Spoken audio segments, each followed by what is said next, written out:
remember the exact moment my mother laughed. Not the kind of laugh that comes from joy. Not even the awkward kind people use to hide confusion. This one was sharp, short, and cold enough to make my chest tighten instantly. It cut through the air like what I had just said wasn't real, like it didn't deserve to be real. And for a second, I actually thought maybe I had said something wrong. Maybe I had worded it badly. Maybe she didn't understand. But she did. She understood perfectly. "You're marrying a security guard?" That's what she said. Not "who is he?" Not "are you happy?" Not even "when is the wedding?" Just that. A job title.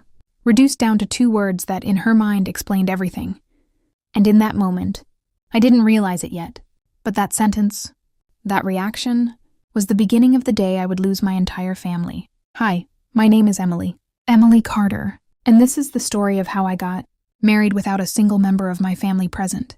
Not because they couldn't come, but because they chose not to. Because the man I loved didn't fit into the version of success they had already written for my life.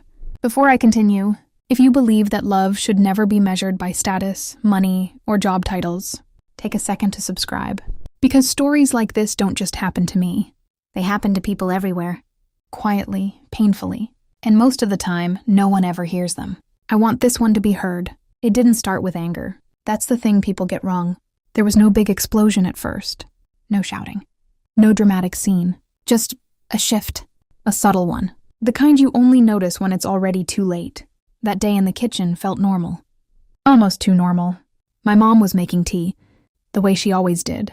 Slow, careful, like it was something that required full attention. The kettle humming softly. The smell filling the room.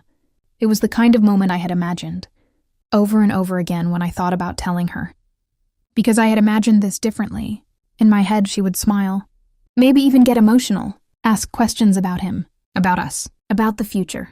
I had imagined warmth. Pride even. But reality has a way of replacing expectations with something much colder. "Mom, I'm getting married." She turned, and for a split second there was something in her eyes. Surprise. Curiosity. Maybe even happiness. But it disappeared the moment I said his name. "His name is Daniel." She nodded slightly. Still neutral. Still listening. And then I said it. "He works in security." That's when everything changed. That laugh. That exact moment. It didn't just dismiss him. It dismissed me. Everything I felt. Everything I had chosen. Everything I believed in. "You're marrying a security guard?" She repeated, this time slower. Like she was trying to process how I could have possibly made such a decision. I tried to explain. "He's not just..." But she cut me off. "Emily, you have a degree." The way she said it. Like my education was being wasted. Like I was throwing something valuable away. "He's kind," I said quietly. That should have mattered. It mattered to me, but she didn't respond to that. Not even a pause. Not even acknowledgement. Instead, she said something that stayed with me longer than anything else. "What will people say?" And just like that, I understood. This wasn't about me. Not really. It wasn't about my happiness. It wasn't about my future. It was about perception. About image. About how my life would look when someone else talked about it. And somehow, the man I loved didn't fit into that picture. I wish I could say I walked out of that kitchen strong, confident, unshaken, but I didn't. I stood there for a few seconds after she said it, just staring at her. Waiting. Not for approval. Just something human. Something soft. Something that sounded like she still saw me as her daughter. Not a disappointment. But it never came. She picked up her cup of tea like the conversation was over. Like what I had just told her didn't deserve a second thought. And that silence followed me out of the room. It followed me down the hallway. It followed me into my bedroom. And it stayed there, long after the door closed. That was the moment something inside me shifted. Not loudly. Not dramatically. Just quietly, like a door closing somewhere deep inside my chest. I still tried. I need you to understand that. I didn't just give up on them. I called my dad the same evening. He didn't answer. I texted him. "Can we talk?" No reply. I called my older brother the next day. He picked up. For a second I felt relief. Like maybe, just maybe, someone would be on my side. "Hey," I said, trying to sound normal. There was a pause. Then he sighed. Not the tired kind. The disappointed kind. "Emily, I heard." Of course he did. They had already talked about me. Decided how they felt about my life. Without me in the room. I just wanted to explain. You don't need to explain, he interrupted. And for a second, I thought that meant he understood. It didn't. It's your life, he added. But the way he said it didn't sound like support. It sounded like distance, like he was stepping back, removing himself. You really think this is a good idea? He asked. I swallowed. Yes. Another pause. Longer this time. All right, he said finally. But it didn't sound like approval. It sounded like resignation, like he had already decided not to be part of it. And then he said something that hit harder than anything else. Don't expect everyone to be okay with it. Everyone. Not Mom. Not Dad. Everyone. That's when I realized this wasn't just one person's opinion. This was collective, shared, agreed upon.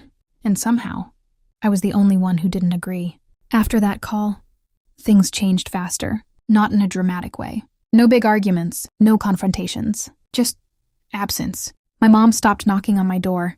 My dad stopped asking how my day was. Family dinners happened without calling me. And the strangest part? No one ever officially said anything. No one sat me down and said, "We don't support this." They didn't need to. They showed it. In every ignored message, in every avoided conversation, in every moment they chose silence over connection. And silence can be louder than any words. Daniel noticed? Of course he did. You can't hide something like that from someone who actually pays attention. One evening, we were sitting in his car, parked outside my house. Engine off, just talking. Or at least, he was trying to. I wasn't really there. My mind was somewhere else, lost in all the things I wasn't saying out loud. Hey, he said gently. I looked at him. You're quiet today. I forced a small smile. I'm okay. He didn't believe it. I could tell. He studied my face for a moment, like he was trying to read something I hadn't said yet. Did something happen? I hesitated, because saying it out loud would make it real, and part of me was still trying to pretend it wasn't. They're not talking to me, I finally said. He didn't react immediately, didn't interrupt, didn't rush to fix it. He just listened. My mom, my dad, even my brother, I continued. They just stopped. My voice cracked slightly at the end. I hated that. I didn't want to sound weak. But this wasn't weakness. This was loss. And loss doesn't ask for permission before it shows up. Daniel leaned back slightly, still looking at me. I'm sorry, he said quietly. Not defensive, not angry, just present. And somehow that made it harder, because he wasn't the problem. But he was the reason they were treating me this way. They think I'm making a mistake, I added. They don't even know me, he said. I shook my head. They think they do. There was a long silence after that, the kind that isn't uncomfortable, just heavy, filled with things neither of us knew how to fix. And then he said something I'll never forget. If this is too much, you can walk away. I turned to him instantly. What? If losing them is too much, he continued carefully, I don't want to be the reason you lose your family. That moment, that exact moment, is when I knew I was making the right choice, because he wasn't trying to hold on to me at all costs. He was giving me an out, putting my well-being above his own, and that's not something you walk away from. That's not happening, I said firmly. He looked at me, searching my face. I mean it, Emily. So do I replied. And for the first time in days, I felt steady. Not because everything was okay, but because I knew where I stood. I'm not choosing between you and them, I said slowly. They made that choice for me. He didn't say anything after that. He didn't need to, because we both understood what that meant. From that point on, there was no going back. The wedding was happening, no matter who showed up, or who didn't. The next step should have been exciting. Planning, details, dress fittings, venues, all the things people dream about. But for me, it felt different. Every decision came with a quiet reminder. They won't be there. I found my dress alone. No opinions, no reactions, no one tearing up in the corner saying, "That's the one." Just me, standing in front of a mirror, trying to imagine how it would feel on a day that suddenly didn't look the way I had always pictured it. I sent my mom a picture. I don't know why. Maybe habit, maybe hope, maybe denial. She saw it. I know she did, but she never replied. And that silence said more than any words ever could. The invitations were the hardest part, because sending them felt like asking one last time, like giving them one more chance. To show up, to choose me, 68 invitations, each one sealed with something I didn't want to admit I still had. Hope. I gave some in person, left some at doors, mailed others. And every time I handed one over, I smiled, even when I knew what the answer would probably be. Because hope doesn't disappear all at once. It fades slowly, painfully, one unanswered response at a time. The first few days, I checked my phone constantly. Every notification made my heart jump. Every message made me think, maybe this is it. Maybe someone said yes. But it never was. By day 3, I stopped checking as often. By day 5, I already knew. By day 7, I stopped expecting anything at all. Not one RSVP. Not one will be there. Not even a polite sorry. Just silence. Complete. Deliberate. Silence. And that's when the truth finally settled in. They weren't undecided. They weren't busy. They weren't waiting. They had already made their choice. They just didn't want to say it out loud, because saying it would make it real. And ignoring it somehow made it easier for them. But not for me. For me, it meant something very clear. I was getting married, without my family, and no matter how many times I repeated that in my head, it never felt normal. It never felt okay. It just felt empty. There's a moment no one talks about. Not in movies. Not in those perfect wedding videos online. The moment where everything feels like it's about to fall apart. Right before it's supposed to come together. For me, that moment came 3 nights before the wedding. It was late. Past midnight. The kind of quiet where even your own thoughts sound louder than they should. I was sitting on the edge of my bed, still in my day clothes, lights off, phone in my hand, just staring at it, scrolling through nothing, opening apps, closing them, waiting for something that wasn't coming. No messages, no missed calls, no last minute "we're coming," just silence. Again, and that's when it hit me. Not gently, not slowly, all at once. They're really not coming. I said it out loud, just to hear what it sounded like. And it didn't sound real. It sounded like something that happens to other people. Not me, not my family, not my life. But reality doesn't care what you're ready for. It just shows up. And that night, it showed up completely. I lay back on my bed and stared at the ceiling, trying to process it, trying to understand how something so big could feel so empty. This was supposed to be one of the happiest times of my life. And yet, it felt like I was grieving, not a person, but a version of my life I had always imagined. A wedding with my dad walking me down the aisle, my mom fixing my dress, my family sitting in the front row, smiling, proud, present, gone, all of it, replaced with nothing. And for the first time, I let myself think the thought I had been avoiding. What if they're right? It slipped in quietly, dangerously. What if I was making a mistake? What if I was choosing something that would cost me everything? What if love wasn't enough? I sat up slowly. My chest felt tight, like I couldn't take a full breath. And then came the second thought. Even worse than the first. What if I cancel? The moment that thought formed, everything went still. Because suddenly, it felt possible. Simple even. One decision, one call, one message, and everything could go back to normal. My family would come back. The tension would disappear. Life would reset. All I had to do was walk away. From him, from us, from everything we had built. I picked up my phone. My hands were shaking. Not dramatically, just enough to notice. I opened our messages, scrolled through photos, conversations, little moments captured in words, memories that didn't look like something you just delete. And yet, there I was, thinking about it, actually considering ending everything, not because of how he treated me, but because of how others saw him. That realization hit me hard, because it didn't feel like me. It felt like fear, like pressure, like I was slowly becoming the version of myself they wanted, instead of the person I actually was. And I hated that feeling. I stood up and started pacing my room, back and forth, trying to escape my own thoughts. But they followed me, louder now, more aggressive. You're losing your family. This isn't normal. You'll regret this. Every doubt they had ever planted started growing all at once. And for a moment, just a moment, I almost believed them. I almost let those thoughts win. I almost picked up the phone and ended everything. But then, something changed. Not outside, inside. A memory, clear, sharp, unavoidable. The night I got sick last year.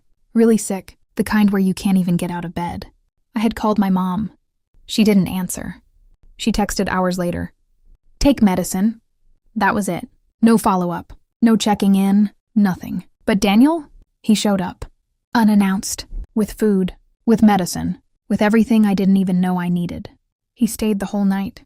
Didn't sleep, didn't complain, just stayed. And I remember waking up in the middle of the night, seeing him sitting there, watching me like my well-being mattered. Like I mattered. That memory cut through everything, all the noise, all the doubt, all the fear. And suddenly, the question wasn't, what am I losing? It became, what am I walking away from? Because if I canceled the wedding, I wouldn't just be keeping my family, I would be losing him. The one person who had never made me feel like I had to prove my worth. The one person who never reduced me to a title. The one person who chose me without conditions. And that clarity hit different. It wasn't emotional. It was solid, grounded, real. I stopped pacing, stood still in the middle of my room, and took a deep breath. The kind that actually fills your lungs, and I said it. Out loud, firm, clear. No. Not to them. To the doubt. To the fear. To the version of me that was about to make a decision I would regret for the rest of my life. I'm not canceling. My voice didn't shake this time. Because for the first time, I wasn't unsure. I picked up my phone again. But this time, not to end anything, to hold on to it, I opened his contact, stared at his name for a second. And then I called. He answered on the second ring. Hey, everything okay? His voice. Calm, warm, familiar, and just hearing it made everything feel a little less heavy. Yeah, I said softly. I just needed to hear your voice. There was a small pause. You sure you're okay? He asked again. I smiled slightly, even though he couldn't see it. I am now. He didn't push, didn't question it further. He just stayed on the phone with me, talking about nothing and everything, until the silence didn't feel heavy anymore, until my thoughts slowed down, until I felt like myself again. And that night, I made a decision that changed everything. Not just about the wedding, about me, about who I was going to be moving forward. I chose not to let other people's expectations rewrite my life. I chose not to trade love for approval. I chose not to walk away from something real, just to hold on to something that was already slipping away. And once I made that choice, everything became clear. Painful, but clear. If they didn't show up, the wedding would still happen. If the seats were empty, I would still walk. If I had to stand there alone, I would still say yes, because I wasn't building a life with them. I was building a life with him. And for the first time since all of this started, I felt strong. Not because it didn't hurt, but because I wasn't running from it anymore. I was walking straight into it, and I was ready. The morning of my wedding didn't feel like a wedding morning. It felt quiet, too quiet. No voices, no footsteps rushing through the house, no laughter echoing from another room, no one knocking on my door saying, "Are you ready?" Just silence. The kind of silence that makes everything feel heavier than it should. I woke up earlier than I needed to, not because I was excited, because I couldn't sleep. I had been awake half the night, staring at the ceiling, replaying everything in my head, every conversation, every silence, every moment that led me here. And now, it was here. The day that was supposed to feel full felt empty. I sat up slowly in bed and looked around my room. Everything was exactly the same. Nothing had changed. And yet, everything had. Today was the day I was getting married, and my family wasn't going to be there. Saying it in my head still didn't feel real, but reality doesn't need your permission to exist. It just does. I got out of bed and walked toward the mirror. For a moment, I just stood there, looking at myself, trying to recognize the person staring back, because I didn't feel like the version of me I had always imagined on this day. There was no excitement in my eyes, no glow, just something quieter, something steadier, something that had been through more than it expected. And somehow, that version of me felt stronger. I got ready slowly, not because I wanted to take my time, but because there was no one rushing me, no one helping me zip my dress, no one adjusting my hair, no one standing behind me saying, "You look beautiful." So I did everything myself, every detail, every step. And with each one, the reality settled in deeper. I picked up my dress carefully, held it for a moment. This dress I had imagined showing my mom, twirling in front of her, waiting for her reaction. And now, it was just me. I put it on, adjusted it, turned slightly in the mirror. And for a second, my chest tightened, because I realized something. There was no one there to witness this moment. No one to say, "This is it." No one to share it with. And that hurt. More than I expected. I reached for my phone, opened my contacts, scrolled to Mom. My thumb hovered over her name. Just for a second, because a part of me, a very small, very quiet part, still hoped, still believed maybe she would pick up. Maybe she would say, "I'm coming." Maybe everything would change at the last minute. But hope can be dangerous when it holds on to things that are already gone. I locked my phone, put it down, and took a deep breath. No more waiting. No more hoping. If they wanted to be here, they would be, and they weren't. So I had to be enough for myself. When I finally stepped outside, the air felt different, cooler, sharper, like the world was reminding me that this day was real, that there was no turning back now. The drive to the venue felt longer than it actually was. Every turn, every stop, every second, stretching out more than it should. I looked out the window the entire time, watching people go about their day like nothing was different, like this wasn't the biggest day of my life. And in a way, that made it feel even lonelier. When we arrived, I hesitated before getting out of the car, just for a moment, because once I stepped out, everything would start. There would be no pause, no delay, no second thoughts. I placed my hand on the door handle, took one breath, and stepped out. The venue was beautiful, exactly how I had imagined it. Simple, elegant, soft light filtering through the windows, rows of chairs perfectly arranged, flowers placed carefully along the aisle. Everything looked perfect, except for one thing: the seats. Empty, not all of them. There were a few people, friends, colleagues, people who chose to be there, and I was grateful for them. I truly was. But the front rows, the ones meant for family, were empty, completely. And no matter how much I tried, I couldn't ignore it. It was like a quiet reminder, placed right in front of me. This is what they chose. I stood there for a moment, just looking, taking it in, letting it hurt, because pretending it didn't wouldn't make it go away. And then someone gently touched my arm. "Emily, it's time." I nodded. But my feet didn't move right away.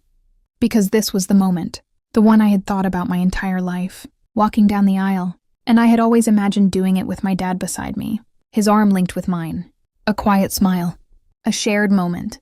But now, there was no one, just me, alone. And for a second, fear crept in. Not loud, not overwhelming, just enough to whisper, "You don't have to do this." But I knew better now. I had already made my choice. I wasn't walking toward something uncertain. I was walking toward something real. I adjusted my dress slightly, lifted it just enough so I wouldn't trip, took one step forward, then another. And then I started walking, alone. Every step echoed louder than it should have, the sound of my heels against the floor, filling the silence. And for a moment, it felt like everyone could hear it. Like every step was a statement, a decision, a refusal to turn back. I kept my eyes forward, because I knew if I looked at the empty seats for too long, it might break me. And then I saw him, at the end of the aisle, standing there, waiting, looking at me like nothing else in the room mattered. Like the empty chairs didn't exist, like I wasn't alone. And in that moment, I wasn't, because he was there, fully, completely, without hesitation, without conditions. And suddenly, the walk didn't feel heavy anymore. It felt right. Each step became easier, stronger, steadier, until I reached him. And when I did, he smiled. Not a big smile, not exaggerated. Standing in front of him, everything slowed down. The noise, the thoughts, the weight I had been carrying for weeks. It didn't disappear completely, but it softened. Like it didn't have control over me anymore. For the first time that day, I wasn't thinking about who wasn't there. I was thinking about who was, and he was right in front of me, looking at me like I was the only thing that mattered, like I had always been enough. The officiant started speaking. I don't remember everything that was said. I wish I did. But moments like that, they don't always stay in perfect detail. They stay in feeling. And what I remember most is how calm I felt. Not because everything was perfect, but because I knew I was exactly where I was supposed to be. When it was time for vows, my hands trembled slightly. I won't pretend they didn't. This wasn't just a promise. This was a choice I had defended, a choice I had fought for, a choice that had cost me more than I ever expected. And now, I was standing there, ready to say it out loud. I looked at him, took a breath, and began. "I didn't choose you because it was easy. My voice was soft at first, but steady. I chose you because you never made me feel like I had to earn your love. I saw his expression change slightly, his eyes softer, more focused. You didn't ask me to be perfect, I continued. You didn't measure me by anything other than who I am. My throat tightened for a second, but I didn't stop. And when everything around me started falling apart, I paused. Just for a moment. You stayed. Silence filled the room, but it wasn't empty. It was full of meaning, full of truth, full of everything that had brought us to this exact moment. I promise, I said finally, that no matter what changes, I won't walk away from something real, just because it's not easy. By the time I finished, my voice had steadied completely, because those weren't just words. They were everything I had lived through, everything I had chosen, everything I believed. When it was his turn, he didn't rush, didn't try to impress, didn't overcomplicate it. He just spoke. Honestly, I don't have perfect words, he said. But I know one thing. He looked at me. Directly, I will never make you feel like you're alone. That was it. Simple, clear, and somehow stronger than anything else that could have been said, because that was the one thing I had felt the most. Before this moment. Alone. And now, when we said I do, it didn't feel like a performance. It didn't feel like something for other people. It felt like a quiet promise. Between two people who understood exactly what it took to get there.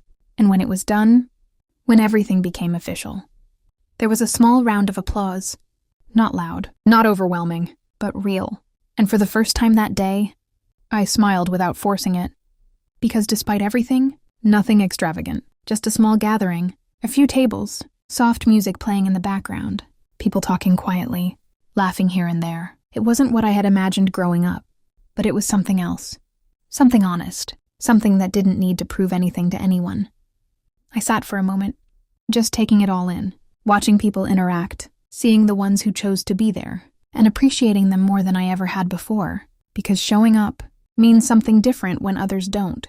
Daniel was talking to a few of his colleagues, laughing, relaxed, like the weight of the past few weeks hadn't touched him, the same way it had touched me. And I realized something. He wasn't unaffected. He was just grounded. He didn't measure the day by who was missing. He measured it by what was present. And maybe that's what I needed to learn too. One of my friends came over with her phone. "Can I post something?" she asked. I smiled slightly. "Yeah, of course." She grinned. "You two look too good not to."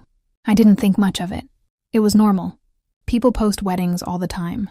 Pictures, videos, moments. It's what everyone does. I had no idea that this one small moment would change everything. She stepped back a little, lifted her phone. "Just be natural," she said. And we weren't posing. We weren't trying. We were just existing, talking, laughing, standing close. Like everything we had gone through had led to this exact moment of calm. She recorded for maybe 10 seconds. That's it, 10 seconds. Nothing dramatic, nothing staged. Just a short clip.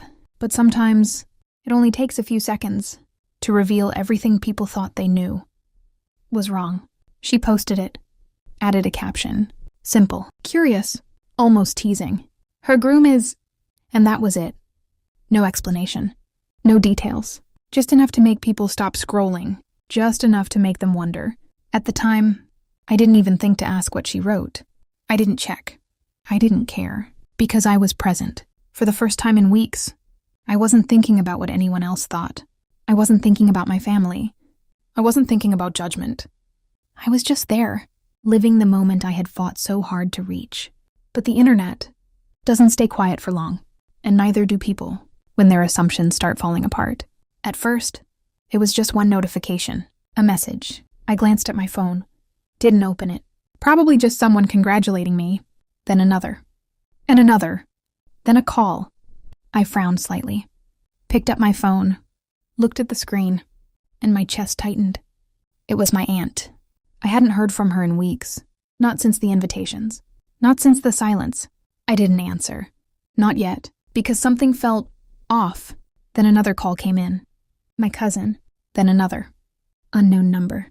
Messages started stacking up, one after another. Fast, too fast, faster than normal. And suddenly, that quiet, peaceful moment I had just been sitting in shifted. Something was happening. I didn't know what yet, but I could feel it.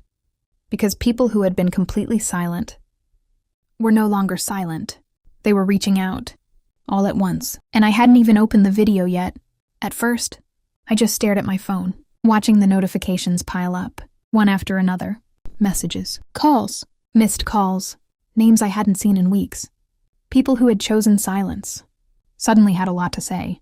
And that feeling, it wasn't relief. It wasn't happiness. It was confusion. Because nothing about this made sense. Why now? Why today? Why in the middle of everything?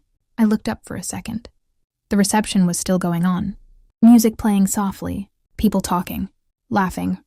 Nothing had changed. And yet, everything felt like it had. I looked back down at my phone. Another message came in. This time I opened it. It was from my cousin. Emily, why didn't you tell us? I frowned. Tell them what? Before I could even process that, another message. My aunt. We didn't know he was like that. My chest tightened. Like what? Another one. My brother. Call me now. Short, direct, urgent. That wasn't normal. Not after weeks of silence. Something had changed. And I didn't understand what. My heart started beating faster. Not out of fear, but out of anticipation. Because I knew. This wasn't random. This was connected to something. And there was only one thing that had just happened. The video. I opened the app. My fingers moving slower than usual. Like part of me wasn't ready to see whatever was waiting there. And then I found it. 10 seconds. That's all it was. 10 seconds that somehow managed to undo weeks of judgment. I pressed play. It started simply. Daniel standing near one of the tables. Talking to someone. Laughing lightly. Relaxed. Confident. Nothing unusual at first. Just him. But then, the part they didn't expect. The part they had never seen before. The camera angle shifted slightly. Just enough to catch what was happening around him. The way the people he was talking to interacted with him. Not casually. Not like coworkers. Like they respected him. Listened to him. And then, just for a second, it caught something else. One of the men he was speaking to. Someone well-dressed. Professional. The kind of person my family would immediately label as successful. He shook Daniel's hand. Firm. Respectful. Not as equals. Not casually. But with a level of acknowledgement that said something without words. And right after that, you could hear it. Clear enough. One sentence. Good to have you here, man. We wouldn't run these events without you. The video cut right after that. 10 seconds. But it was enough. More than enough. Because what it showed wasn't just a security guard. It showed someone people relied on. Someone trusted. Someone respected. Someone important. And suddenly, their version of the story didn't make sense anymore. Because Daniel wasn't what they had imagined. He wasn't standing at a gate checking IDs. He wasn't someone struggling or beneath anything. He was part of a high-level private security team. The kind that works events most people only see from the outside. The kind that protects people who don't move without protection. The kind of job that doesn't come with a simple title. And definitely doesn't come with the kind of judgment they had placed on it. I watched the video again. Then again. And with each time, I understood more. Not just what it showed, but what it exposed. It exposed their assumptions. Their quick judgment. Their decision to reduce a person to a label they barely understood. And now, that label didn't hold up anymore. My phone buzzed again. Another call. This time, I answered. It was my brother. Emily, he said immediately. No greeting, no pause. Just my name. What? I replied, calm. Too calm. Because inside, everything felt sharp. Why didn't you tell us? He asked. There it was again. That same question. I let out a small breath. Tell you what. A pause. Like he didn't expect that answer. That he does more than that, he said. Careful. Like he was choosing his words now. Now that the story had changed. I looked across the room. At Daniel. Still talking. Still unaware of what was happening on my phone. I did tell you, I said quietly. You just didn't listen. Silence. Heavy. Uncomfortable. Because we both knew that was true. We thought, he started. I know what you thought, I cut in. And for the first time, I didn't feel the need to explain, or defend, or justify anything, because I had already done that, and they had already ignored it. Another call came in. My mom. I stared at her name on the screen. For a few seconds, I didn't move, because this was the moment. The same person who laughed. The same person who asked what people would say. The same person who chose not to come. Calling now. After everything. I declined the call. Not out of anger, but out of clarity. Because timing matters. And this wasn't the right time. Not anymore. Messages kept coming. Faster now. More emotional. We didn't understand. We were just worried. You should have explained better. That one almost made me laugh. Explained better? How do you explain something to people who never wanted to understand in the first place? I put my phone down, face down on the table, because suddenly it didn't matter.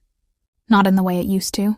I stood up slowly, walked toward him, each step feeling lighter than before, not because everything was fixed, but because something had shifted inside me, and when I reached him, he looked at me and smiled. The same way he had all day, unchanged, unaffected. Real. Everything okay? He asked. I looked at him for a second. Really looked. And I realized something. He didn't change. Not before the video, not after. The only thing that changed was how people saw him, and that said more about them than it ever did about him. Yeah, I said softly. Everything's okay. I didn't call her back right away, not because I didn't want to, but because I needed a moment where my emotions weren't leading the conversation. For weeks, I had been reacting, defending, explaining, hoping. Now, for the first time, I felt still, clear, and I didn't want to lose that. The reception slowly started winding down. People were leaving, hugging us, smiling, telling us how beautiful everything was. And I appreciated it. I really did. Because those people, they showed up. They didn't ask for explanations. They didn't measure anything. They just came because they cared, and that meant more than anything else that day. When things finally got quiet, I picked up my phone again. Her name was still there. Missed calls, messages, more than I expected, more than she had sent in weeks. I opened the first message. Emily, please call me. The second, we need to talk. The third, I'm sorry. I stared at that one longer than the others, because it felt different, not defensive, not justified, just simple. I'm sorry. And for a moment, I didn't know how to feel about it. Because apologies, they don't erase what happened. They don't fill empty chairs. They don't give you back moments you had to face alone, but they still mean something. Sometimes I pressed call. It rang once, twice. Then she picked up immediately. Emily? Her voice. It wasn't the same. It was softer, quieter, careful, like she wasn't sure how to stand in this conversation anymore. Hi, I said. Simple, neutral. There was a pause. Not long, but long enough to feel everything sitting between us. I saw the video, she said. Of course she did. That's why you're calling? I asked. Not harsh, just honest. Another pause. No, she said slowly. I should have called before. Yes, she should have. But she didn't. And we both knew why. We didn't know, she continued. That sentence again, the same one everyone was using. Like not knowing was an excuse. You didn't want to know, I said quietly. Silence, deep this time. Because there was no way around it. No way to soften it. No way to deny it. You're right, she said. And that surprised me because I expected defense. Excuses. Justification. But not that. Not agreement. I judged him, she admitted. And I judged you. My grip on the phone tightened slightly. Because hearing it out loud made it real in a different way. I thought I was protecting you, she added. I took a slow breath. From what? I asked. She didn't answer right away. Because there wasn't a good answer. From embarrassment, she finally said. There it was. Honest, raw, and painful. Not from being unhappy, I said. Not from being mistreated. Just embarrassment. Her silence confirmed it. And somehow, that hurt more than everything else. Because it meant my happiness had never been the priority. Image was. I was wrong, she said. And I could hear it now. Not just in her words. In her tone. In the way her voice wasn't steady anymore. I'm sorry I wasn't there today. That sentence, it landed differently. Because that was the moment. The one that couldn't be replaced. I walked down the aisle alone, I said. Not to hurt her. Just to say it. Just to let it exist between us. I know, she whispered. I saw. Of course she did. Now she had seen everything. Just a little too late. I kept thinking you would come, I added. And that was the truth I hadn't said out loud yet. I almost called you this morning. My voice stayed calm, but my chest tightened slightly. I waited. Silence. And this time, it wasn't empty. It was full of everything she didn't do, everything she didn't say, everything she didn't choose. I don't expect you to forgive me right away, she said, and I'm not asking to fix everything today. That was the first real thing she had said. No pressure, no expectation, just acknowledgement. I just don't want to lose you. That line, it should have meant everything, and part of it did, but another part of me noticed something. She didn't say that before the video, before the calls, before the realization, and that mattered. I didn't lose you, I said slowly. You stepped away. Another silence. Quieter this time. I want to be part of your life, she said. And his. I looked across the room again, at Daniel, still unaware of this conversation, still the same person he had been before all of this, and I thought about everything. The silence, the judgment, the absence, and then the sudden return, all triggered by 10 seconds. 10 seconds that didn't change who he was, only how they saw him. That's going to take time, I said. Honestly, because it would. I understand, she replied. And for once, it felt like she actually did. We didn't talk much longer after that, because some conversations, they don't need to be long. They just need to be real. When I hung up, I didn't feel relief. I didn't feel closure. Not completely, but I felt something else. Peace. Not the kind that comes from everything being fixed, but the kind that comes from knowing you didn't betray yourself to keep others comfortable. I walked back toward Daniel. He looked at me as I approached. Everything good? He asked again. I nodded. Yeah. And this time, there was something different in my voice. Not just calm, confidence, clarity, because everything that needed to be proven had already been proven. Not by the video, not by the calls, but by the choices we made when no one was watching. I sat down next to him, and for a moment, I just took it all in. The quiet, the aftermath, the shift. And I realized something that changed the way I saw everything. People didn't change how they treated us because they suddenly understood love. They changed because the story became acceptable to them. Because now, it looked right. And that's the part no one talks about. Respect that depends on status isn't respect. It's approval. And approval can disappear just as quickly as it shows up. But love, real love, it doesn't ask for titles. It doesn't wait for validation. It doesn't change based on who's watching. And that's what I chose. Not the perfect wedding. Not the full room. Not the approval. I chose something real. And even if I had to walk down that aisle alone, I was never actually alone because the right person was waiting at the end of it. If you made it this far, and this story meant something to you, take a second to like this video, share it with someone who needs to hear it, and subscribe, because sometimes the hardest choices lead to the realest lives, and those are the stories worth telling.